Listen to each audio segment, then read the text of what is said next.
Today I wanted to make a tri-tip, so I figured I'd bring you along and show you how. This is my finished tri-tip. It's all cut up, but let me show you the process it takes to get here. So what you want to do is go ahead and season your tri-tip.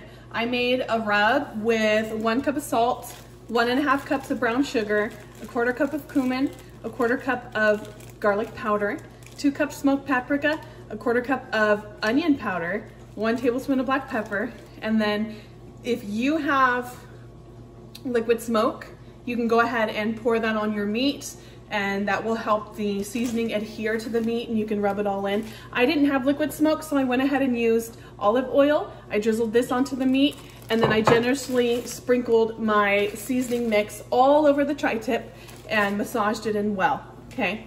Now, it's important that you don't cross-contaminate your seasoning with the meat or you risk E. coli poisoning. Okay, so you don't want to double dip because we can use all this for later. The mixture that I gave you, the recipe, it's way more than you need for a tri-tip. So you'll have plenty to go for next time around, okay?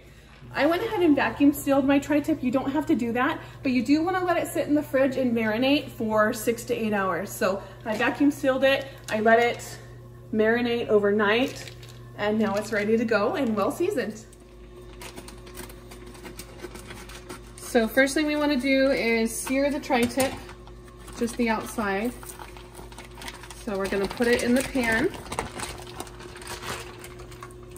And my pan's a little bit small, but we'll make do.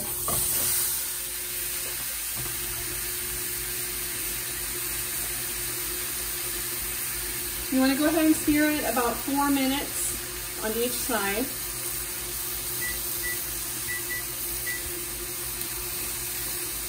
And then you can go ahead and set your oven to 425 degrees.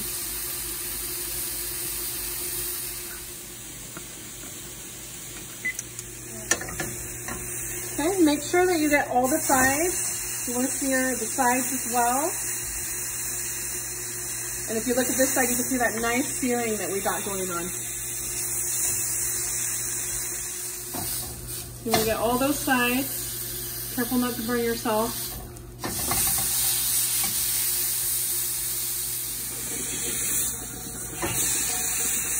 Remember, it's about 4 minutes on each side for searing. All right, now we'll do 4 more minutes for that last side.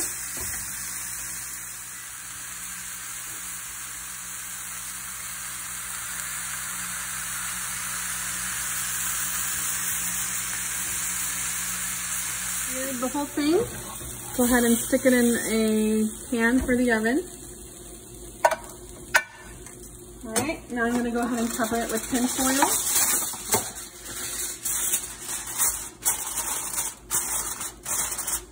All right, now that we have our tri-tip and our pan for the oven, it's all wrapped up with foil and ready to go.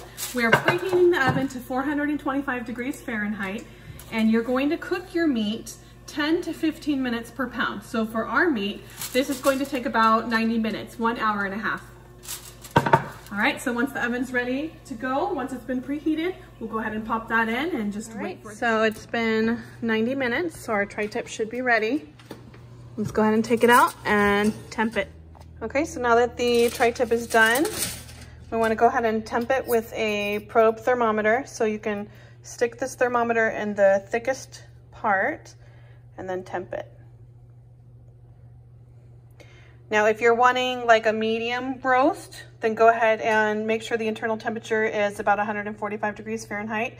If you want a medium rare roast, then you want it to read 135 degrees Fahrenheit. Now, what we're gonna do is go ahead and let this rest for, I would say 20 minutes, but at least 10 minutes. You wanna go ahead and let this rest before you cut it up. If you slice into it now, all of the protein strands are like coiled up and tight, and they've pushed all the juices to the extremity. So if you cut it now, all those juices will escape and pour out, and you'll end up with dry meat. So we're gonna go ahead and let it cool down a little bit so that the protein coils relax and the juices redistribute back inside the meat where they should be. And that way, when we cut it, we don't lose as much juices and moisture. All right, so the tri-tip has cooled down enough where we can go ahead and cut it. Now the tri-tip has a grain, and the grain, let me show you. So first thing we want to do is just cut off a slice, and then we can see how the grain is. Okay, so this is, the grain goes this way, and we're cutting against the grain. See, so this is what you want. You want to see these little segments, and this will produce a more tender meat. All right. However, with the tri-tip, the grain will eventually change. So you have to pay attention. See these slices, pay attention, and make sure you're seeing these segments, because once the grain changes, then you're gonna have to switch which way you're cutting, and that should be towards the end. So actually, just for sake of showing you, let me go ahead and turn it around. But real quick, see how the juice is staying in the meat? It's good that we let it cool down. It's still plenty warm. All right, so let's find where the grain changes. Right there. See, so we were cutting it the exact same way before, and yet, look at that. So these are segments, this is the grain. The grain is kind of like strips, like stringy strips. So we don't want it to be like this. So when you cut it like this and you see that it's not cutting against the grain, that's when you want to go ahead and turn it and start cutting it against the grain. Otherwise, this will be very chewy and difficult to eat. So see how now we're cutting against the grain? So that's important for you to pay attention to as you cut the tri-tip. Every tri-tip will change grain at the end of the roast. So now we see we're going the right way. So we want to cut against the grain. So instead of cutting this way, we're going to have to cut it that way for that part. But we can figure out where it does that. So see the grain? This is the grain right here. We want to cut against it. So where does it change? This is still okay to cut that way.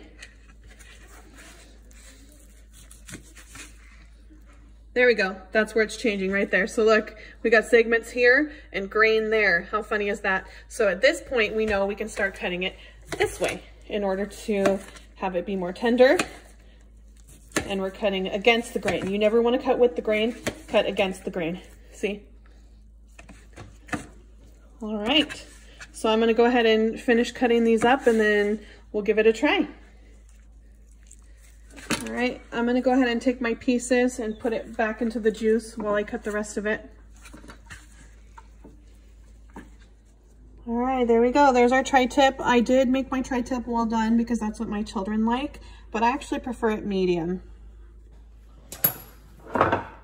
So here's the tri-tip. It's ready to go for dinner.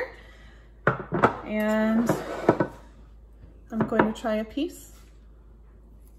This little piece. It turned out good. All right, so the seasoning's good. Letting it marinate overnight makes a difference. Cutting it against the grain makes a difference. So I got a new fork. Come here, Mark. Come here, give this a try. It's very good. Tender, juicy, flavorful. All right, thanks, Mark. So good luck with your tri-tip. It's gonna turn out great.